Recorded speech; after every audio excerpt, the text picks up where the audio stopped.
آقا جون مواظب باش عزیزم. اینجا همش درس ها. اینجا همش اون پایین چقدر گوتره. عجب این عجب جا بکر و خوبیه بابا. این دوستمون که آدرس بهمون داد گفت اینجا جنگلا کلاردشت برید حتما خیلی قشنگه. این چقدر بابا اون پایین گوده درس بابا.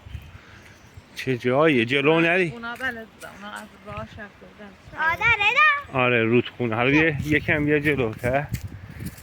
این چقدر جاش قشنگه. خب آره دیگه اونجا نره اون جلو ببینم چه جوریه. صدا آب داره میاد. اینجا سورس بابا نرو. حداقل 100 متر پایین گودس. عجب جایی. عجب جایی.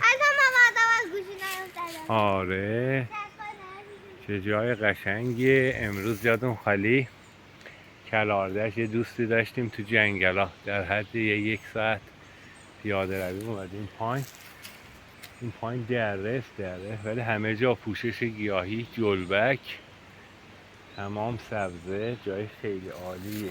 حتما کلاردشت اومدید بپرسید. اینجا به نام آلاچیق متروکه معروف است. از آلاچیق متروکه به دره میرید و رودخونه اون کفش خیلی عالیه.